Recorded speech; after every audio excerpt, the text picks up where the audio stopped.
पु ल देशपांड्यांनी म्हैस नावाच्या ललित लेखामध्ये असं म्हटलेलं आहे, मास्तर कोणाला म्हणायचं तर जो चुकीची गोष्ट ठाम आत्मविश्वासानं बोलतो त्याला म्हणायचं मास्तर. अशी एक व्याख्या पु ल देशपांड्यांनी म्हैस नावाच्या ललित लेखामध्ये केलेली आहे. मला दुसरं एक कोटेशन आठवलं. मी शिवाजी विद्यापीठामध्ये विद्यार्थी असताना के बोगेशियन हे व्हाईस चान्सलर होते आणि ते असं म्हटले की lecturers are expert in making small thing big and big thing small. म्हणजे मी आतापर्यंतच्या ज्या 3 प्राध्यापकांची भाषणं ऐकली त्यावरनं मला असं जाणवलं की आलोकच्या भाषणामध्ये जणू काही मी एखादी वपू काळेंची कथा ऐकतोय. या पद्धतीनं मलाही माहिती नसलेल्या काय काय गमती त्यातनं कळल्या. म्हणजे बाबा भारतींचं बऱ्यापैकी मी वाचलेलं आहे, पण बाबा भारतीनं सिनेमाचा नाद होता आणि मला तमाशाचा आहे, असं दोघांचं कॉम्बिनेशन हे त्या ठिकाणी जमवण्याचं काम आलोकनं केलं. दत्तात्रय सरांनी त्यांच्या व्यक्तिमत्वातला जो साधेपणा आहे ते सांगितलं. आणि रणधीर शिंदेच्या भाषणाबद्दल तर काय बोलायचं. म्हणजे अकॅडमिक डिसिप्लिन कशी असावी आणि मुद्दे कसे मांडावे ह्या भानगडीत माझ्यातले काय मुद्दे त्यांच्याकडे पळून गेलेले आधीच. त्यामुळे मला भरपाई करायसाठी पु ल देशपांड्यांना मदतीला घ्यावं लागतं. मी तुम्हाला एक छोटा प्रश्न विचारला. मी काय फार वेळ भाषण करणार नाही, पण एक सगळ्यांना मिळून मी एक प्रश्न विचारतो. तुमच्यापैकी कुणाची आई पदवीधर आहे त्याने हात वर करा ऑडियन्स मध्ये की माय मदर इज ग्रॅज्युएट. कुणाची आई पदवीधर आहे? तुमच्या आई. 2. अजून म्हणजे जेव्हा 100-125 माणसं जमतात तेव्हा 2. आता अजून थांबा. व्यासपीठावरती सांगा तुमच्यापैकी कोणाची आई पदवीधर आहे? तुमची आहे. ठीक आहे. म्हणजे 150 माणसं जमली की 3 माणसं. तुम्हाला असं वाटतं माझी आई पदवीधर आहे, माझी पण आई पदवीधर नाही. आता ह्याचं कारण काय आहे हे आपल्या सगळ्यांना माहिती आहे की एक तर मॅकॉलेनं थिरपनीचा सिद्धांत हे पाश्चात्य शिक्षण आणलं आणि आपल्या परंपरेमध्ये स्त्रियांना आणि शूद्रांना शिकायची परवानगी नव्हती. ह्या 2 घोटाळ्यामुळे हा घोटाळा झाला. ह्याचा अर्थ काय आपली माणसं काम करत नव्हती का? सर ताजमहाल कुणी बांधला सांगा. कुणी बांधला ताजमहाल? मी मास्तर आहे, प्रश्न विचारत बोलायचं.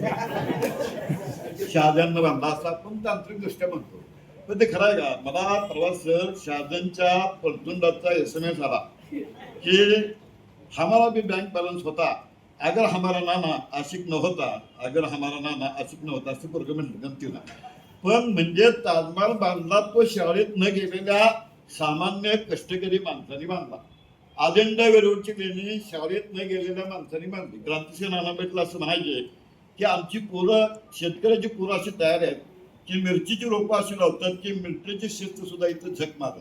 सांगण्याचा मुद्दा असा की संस्कृतीचा गाडा ह्या आपल्या निरक्षर समाजानं आणि मौखिक परंपरेनं अतिशय मजबूतीनं यात्रा जत्रांच्या माध्यमातून असेल. मौखिक परंपरा तर माझ्यापेक्षा रणधीर शिंदे सरांचा अभ्यास जास्त आहे. ती जिवंत असते, ती मरत नाही. आता तुम्हाला माहिती आहे मॅडम, कमलाकांता माळचा गाणं असं कसं झालं, येड्यात येड माझ्या नशिबी आलं. केव्हा म्हणतात ते गाणं? केव्हा म्हणतात? हातग्याच्या वेळेला. इस्लामपूरला आला तर माझ्या बायकोला सांगा, मला बघितलं की हे गाणं सुरू कर. कुठलं? कमलाकांता माळचा आमचं कसं झालं, येड्यात येड माझ्या नशिबी आलं. माझा मुद्दा असा आहे की आपल्याला एका बाजूला औपचारिक शिक्षण नसलं तरी मौखिक परंपरा आपली आणि कृषी परंपरा यांनी आपल्या संस्कृतीचा गाडा मोठ्या ताकदीनं पुढे घेतलेला आहे. मुद्दा असा आहे की ह्या माणसांची नावं आपण का घेतो? का नाव घेतो आपण महात्मा फुलेंचं? का नाव घेतो आपण शाहूंचं? का नाव घेतो आपण आंबेडकरांचं? का नाव घेतो आपण कर्मवीरांचं? तर याचं कारण असं आहे की या औपचारिक शिक्षण व्यवस्थेला जोड म्हणून काम करणारे जे लोकशिक्षक महाराष्ट्रामध्ये निर्माण झाले त्यांचं वैशिष्ट्य काय होतं तर एक तर त्याला मोठा जनाधार होता आणि त्यांचे जे विचार आहेत हे इथल्या भारतीय परंपरेतले, भारतीय संस्कृतीतले आणि आपल्याला उपयोगी पडणारे अशा प्रकारचे विचार ह्या भारतीय विचारवंतांनी मांडले. आणि म्हणून मी इस्लामपूरचा आहे म्हणून सांगतो. 20व्या शतकामध्ये इस्लामपूर शहराचं नाव राज्याच्या नकाशावरती 3 माणसांनी दिलं. रणधीरने त्याचा उल्लेख केला. आचार्य शंकरराव जावडेकर हे साधना साप्ताहिकाचे संपादक होते. त्याने आधुनिक भारत हा ग्रंथ लिहिला. बाबा भारती त्यांचे लेखनिक होते. 1949 साली पुण्याच्या मराठी साहित्य संमेलनाचे ते अध्यक्ष होते. वसंत बापटांच्या बरोबरचे गेय कवी जे आहेत मंगेश पाडगावकर वगैरे हे सगळे पुढे आले. ते त्या साहित्य संमेलनापासून पुढे आले. त्यांनी दुसरा उल्लेख केला तो फार इंटरेस्टिंग आहे. मी त्यांना आद्य पत्रकार म्हणतो इस्लामपूरचे. वासुदेव दामोदर मुंडे माणसाच्या व्यक्तिमत्वामध्ये कसं परिवर्तन होत जातं त्याचं ते उत्तम उदाहरण आहे. ते 1927 साली इस्लामपूरमध्ये ब्राह्मण पत्रिका नावाचं पाक्षिक चालवायचे. या पाक्षिकामधनं कर्मवीर अण्णांच्या विरोधामध्ये ते सातत्याने टीका करायचे. आचार्य जावडेकरांनी त्या दोघांची भेट घालून दिली आणि मग गैरसमज निवडल्यानंतर अण्णांच्या प्रयोगाबद्दल त्यांच्या अंकामध्ये चांगला मजकूर यायला लागला. ते इतिहासाचार्य विकार आदवाडे यांचे निकटवर्तीय होते. म्हणजे विकार आदवाडे हे वादम मुंडेंना आपला धाकटा भाऊ मानायचे. आणि महाराष्ट्रातलं इतिहासाचार्य विकार आदवाडे यांचं पहिलं चरित्र ह्या वासुदेव दामोदर मुंडेनं लिहिलं. रणधीर हा माणूस इतका धडपड्या होता की मला परवा इस्लामपुरात एक पत्रिका मिळाली की 1924 साली ते आपल्या आषाढी वारीची जी परंपरा आहे त्या विठ्ठल मंदिरामध्ये व्याख्यानामध्ये या वासुदेव दामोदर मुंडेंचं नाव होतं. म्हणजे आधी अण्णांना विरोध करत होते, पुढे कार्ल मार्क्सचं चरित्र लिहिलं. म्हणजे एवढा त्यामध्ये बदल झाला. आणि म्हणून दत्तात्रय तुम्ही सांगितला सगळ्यात महत्वाचा मुद्दा आहे. बाबा भारतींचं वैशिष्ट्य काय? सर म्हणजे simplicity. And simplicity is the most complicated skill in life. सादर होऊन बघा ते फार अवघड असतं. ते आता समजी सरांच्याकडे बघितल्यावर कळतंय साधं कसं राहायचं ते. तेव्हा या प्रकारची सिम्प्लिसिटी ही बाबा भारतींच्या व्यक्तिमत्वावरती होती. म्हणजे ही 3 माणसं. म्हणजे पाली हा शब्द ऐकला की आपण आपल्या अंगावर पाल पडल्यासारखा विषय झटकून देतो. पण पालीन तो मराठी शब्दकोश करायचा, सातत्याने कष्ट घेऊन करायचा. 25,000 शब्दांचा हा शब्दकोश करायचा. हे ते आपल्या अण्णासाहेब डागेंच्या बरोबर सुद्धा द्यायच्या कामामध्ये बाबा भारती असायची. तेव्हा ही 20व्या शतकातली ही 3 व्यक्तिमत्व होती. कोण होती? तर ही ह्या लोकशिक्षक परंपरेत होती. कारण काही मत प्रतिकूल असतील पण विष्णू शास्त्री चिपळूणकरांनी असं घेऊन ठेवलंय या महाराष्ट्रामध्ये सामाजिक काम करणाऱ्याला 2 मार्ग स्वीकारावे लागतील. एक म्हणजे रचना आणि दुसरा म्हणजे रचना. रचना म्हणजे संस्थांची निर्मिती करणं आणि रचना म्हणजे लिहिणं आणि बोलणं. त्यातल्या मास्तर मंडळींच्याकडे संस्था उभा करायची भानगड शक्यतो काही येत नाही. त्यामुळे त्यांच्याकडे लिहिणं आणि बोलणं हे काम येतं. ते रणधीर फार छान करतात. मग लक्षात आलं असेल तुमच्या. त्यामुळे ह्या 3 लोकशिक्षकांनी ह्या आपला लिहिण्याचा उद्योग आरंभला. आता या सगळ्या आपण सगळी मंडळी जी आहे त्यांच्या लक्षात तुमच्या लक्षात आलं असेल की एका बाजूला मौखिक आणि निरक्षर परंपरा अनौपचारिक शिक्षणाची आपल्याकडे मजबूत आहे.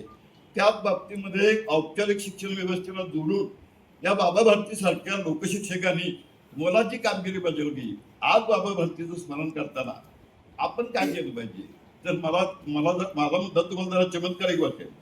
तर हल्ली बरेच लोक म्हणतात की हल्ली लोक वाचत नाही, हल्ली लोक वाचत नाही, अशी तक्रार करणारे देखील वाचत नाही असं माझं म्हणणं आहे. यावरती वाचनाच्या बाबतीत बघा 2 मुद्दे आहेत. आपण दरवर्षी 26 माझ्याविषयी चांगलं माहिती आहे. दरवर्षी महाराष्ट्रामध्ये 7,500 ते 8,000 पुस्तकं मराठीतली प्रकाशित होतात. त्याला वाच्य कुठं आणायचं? एका बाजूला आपण असं म्हणतो काय करणार, हे सोशल मीडियामुळे सगळं जग बदललेलं आहे. व्हॉट्सअपमुळे जग बदललेलं आहे. व्हॉट्सअपमुळे किती बदललेलं आहे. जर परवा एक मॅडम म्हटलं आमचा पोरगा व्हॉट्सअपमुळे शाळेत जात नाही. मी म्हणलं काय झालं, सारखा व्हॉट्सअप बघतो का? नाही म्हटलं. तो शाळेला जाताना हरवला. त्याच्या वडिलांनी फोटोसहित माहिती व्हॉट्सअप ग्रुपवरती टाकली. कोणीतरी त्याला घरात आणून सोडलं. पण आता काय शाळेला जात नाही म्हणलं. पोरग शाळेला निघालं की कोणतरी दुसऱ्या ग्रुपवर माहिती फिरत होती ना मुलगा हरवला. कोण तर त्याला मध्येच झटझट पुन्हा आणून घालतो. तेव्हा आपण असं म्हणतो की सोशल मीडिया हा अन्यायकारक आहे, पण असं नाही आहे. माझं असं मत आहे की सोशल मीडिया आणि आपली पूर्वीची मौखिक परंपरा यांची जर सांधेजोड केली तर उत्तम अभ्यासू वक्ते या महाराष्ट्रामध्ये निर्माण होऊ शकतील. आणखी मला महेंद्रचं पण यासाठी कौतुक करायचं आहे. आम्ही चांगले मित्र आहोत. म्हणजे महेंद्रने मला पुरस्कार दिला हा आमच्या संपर्क कौशल्याचा भाग नाही. म्हणजे त्याने गुणवत्तेवर दिला असावा असं मी कधीच नाही. तेव्हा आम्ही महेंद्रने हे जे परंपरा जपायचं काम केलंय ते चांगलंच आहे. पण गड्यानं आपली म्हणजे तुम्हाला सगळ्यांना आई शिकवत आहे. आजपासून तरी ठरवूया की आपण धरा थोडं का असेना आपल्या परंपरेतलं का असेना आपल्या संस्कृतीतलं का असेना वाचायला पाहिजे. पाठीमागची मौखिक परंपरा आणि भविष्यातलं इंटरनेट जे आपल्या समोर आहे सोशल मीडिया ह्याची जर सांगडवर केली तर आपण उत्तम वाचू शकतो, निश्चितपणानं वाचू शकतो. आणि ते वाचणं हीच आपल्यासाठी काळाची गरज आहे असं मला प्रामाणिकपणानं वाटतं. मित्रांनो, यापेक्षा मी जास्त काही बोलणार नाही. कारण काय झालं, एकदा एका सभेत एका माणसाचं भाषण सुरू झालं आणि तो बराच वेळ बोलायला लागल्यावर माणसं कंटाळली, टाळ्या वाजवायला लागली.